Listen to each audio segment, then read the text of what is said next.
Petition to modify or terminate a guardianship. Hi, I'm Darren Findling of the Probate Pro. We're going to go through SCAO form PC 675.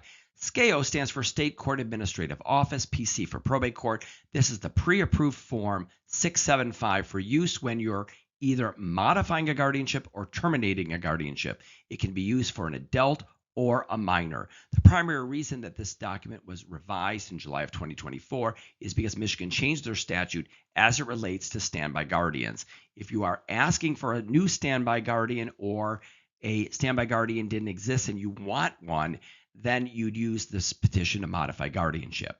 If you're asking the court to terminate a guardianship, you'd also use this form. As you can see at the top in the red rectangle, you have to identify whether you're terminating or modifying the request that you're making, as well as whether this is a legally incapacitated individual or a minor. A legally incapacitated individual is an adult, and obviously a minor is under the age of 18. You'll notice in the purple rectangle at the bottom with the yellow arrow, it identifies the form number, the revision date. It's very important that you use the correct revised date that is in place. If you use or try to use the incorrect form, it's often or likely to get bounced by the court and not accepted for filing. You also will note that the relevant statutes and court rules are referenced there. I strongly urge you to review the statutes and court rules carefully before you endeavor through this document. You'll notice at the top in blue, there is the identification of the County Probate Court as well as the case number and judge. When you fill out this form, it's very important that you put the case number again, otherwise it's likely that the court will not file it. As you work your way through the document, you're going to identify the court address as well as the telephone number. In the matter of is the name of the person in which the guardianship you're seeking to terminate or modify would be referenced there. The first rectangle where it says Court ORI is left blank. It's very confusing. It's not clear to many people that that is a space that doesn't need any information. The current age of ward, race, sex, current address of ward is completed in that space. Petitioner's name, address, and telephone number is the name of the person that is completing the form, the person that is asking the court to either modify or terminate the guardianship.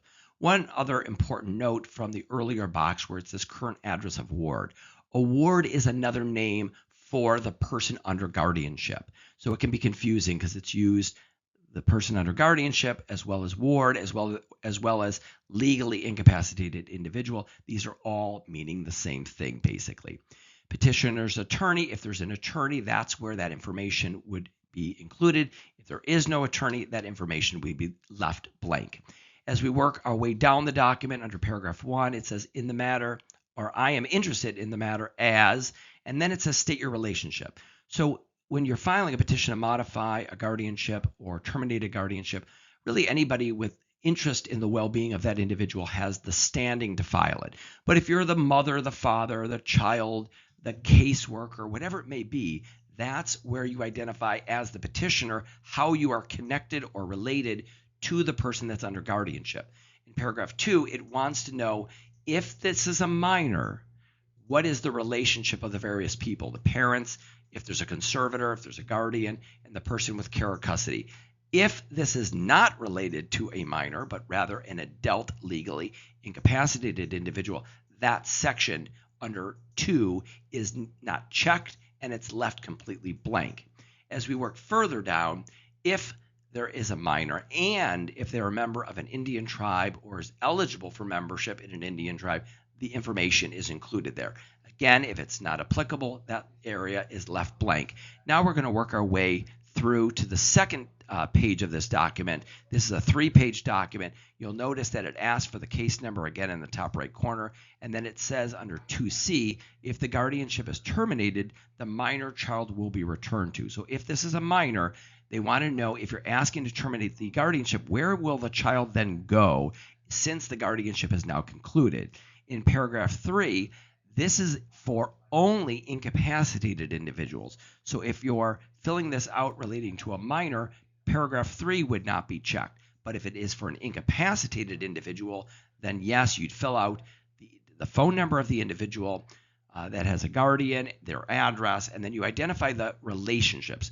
There's a particular court rule that governs the relationships of that have to be specified under a petition to terminate or modify a guardianship. That court rule should be closely read because failure to follow it can have significant ramifications as to whether your petition will be granted. You are required by law to give notice to all of the relevant people as it relates to the petition. So in this particular case, spouse, adult children, living parents. If there's no spouse, then the adult children or parents. And then there are other provisions for the requirement to identify who the interested parties are of the petition. Now, paragraph 4 is really the central piece of this petition. And there's only a very short line that is referenced there. I wish they had included a little subheading that said you can use additional pieces of paper to supplement, because rarely are you going to have sufficient information or sufficient space to include all of the information that's necessary to be included in paragraph 4. So you're asking the court to do something. Maybe somebody has died. Maybe there's no longer a need for the guardianship, and you'd state the basis in that paragraph. So if you have more information you want to share, you want to flesh it out, and it's longer than what can be referenced in that short line, you could attach information, both a narrative as well as documents to support the petition, and you just write "see attached" in paragraph 4. The next part of this form is the request you're making of the court. What are you asking the court to do? Are you asking them to terminate the guardianship? Is there a resignation of a guardian? Are you asking to remove the guardian who's been suspended or not suspended? Are you asking to remove a standby guardian or to designate a standby guardian? These are all the spaces where this form has a lot of variability, and it's very flexible in terms of its usage. You have to specify, what are you actually asking the court to do? Let's work our way onto page 3. Again, the case number is referenced in the top right corner. Paragraphs 10, 11, 12 are dependent upon what you're asking the court to do. Are you asking the court to appoint a new guardian? We call that a successor guardian. Paragraph 11, are you asking somebody to be the temporary guardian while pending appointment of a successor guardian? Paragraph 12, are you asking for a successor guardian to have limitations in their powers through a limited guardianship?